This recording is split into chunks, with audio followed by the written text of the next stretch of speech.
Chapter 2, The Shadow Beyond the Veil. Darkness. For a few terrifying seconds, Detective Ikenna Obesai felt like he was floating in an endless void. There was no sound, no air, just an overwhelming sense of emptiness. Then, just as suddenly as it came, the darkness lifted. Ikenna gasped, stumbling forward. His knees hit the wet ground, and he realized he was back in the alley. His ears rang, his vision blurred. The city around him was still standing, but something had changed. Sergeant Boma groaned beside him, rubbing her forehead. "Sir, what just happened?" Ikenna shook his head. His mind felt like it had been stretched, pulled through something he didn't understand. He turned to look at the sky, and his stomach twisted.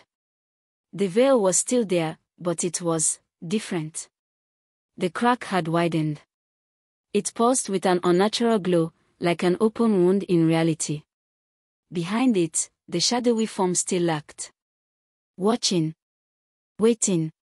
And the messenger. Gone. Boma staggered to her feet.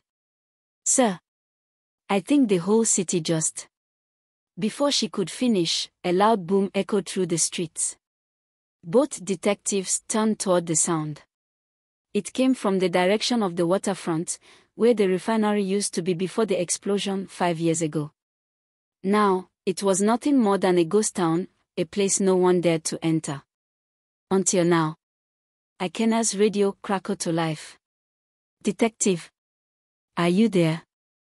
This is Control, something is happening at the old refinery site.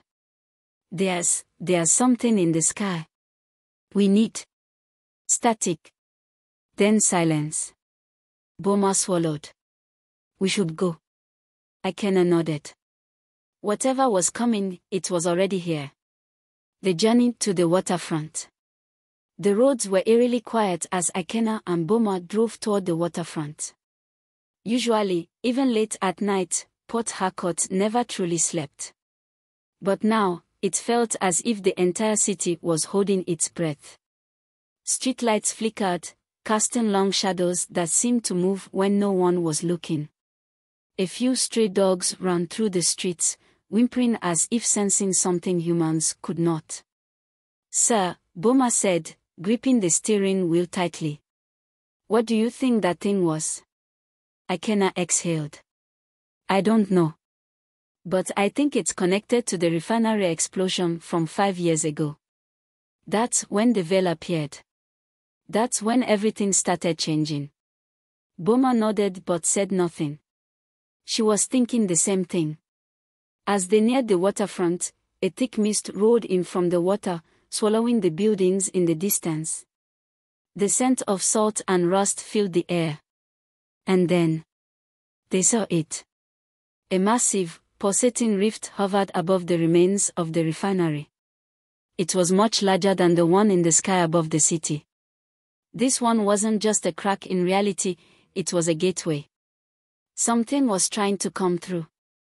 And it was succeeding. The creatures from the rift. As the detectives stepped out of the car, the air around them shifted. The humming noise returned, louder, more powerful. Then, out of the mist, they came. Tall, thin creatures with too many arms and glowing white eyes stepped forward. Their skin was black like oil, shifting and twisting as if it wasn't solid.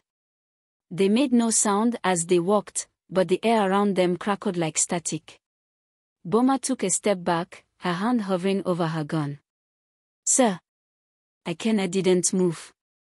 He knew, somehow, that bullets wouldn't work on these things. Then, one of the creatures spoke. But not with words. Their voices didn't come from their mouths. Instead, they echoed directly inside Ikenna's mind. "We are the forgotten." Ikenna stiffened. His head throbbed as the words forced their way into his thoughts. "The veil was our prison. You humans, you have opened the door." Boma clutched her head, squeezing her eyes shut. "Sir, I can hear them in my mind." Ikenna gritted his teeth. He needed to think.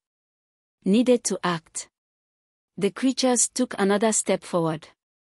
Their fingers twitched. Their glowing eyes narrowed. Then, the largest one pointed a long, sharp finger at Ikenna. The Herald is coming. Ikenna's heart pounded. And you will be the first to kneel. To be continued.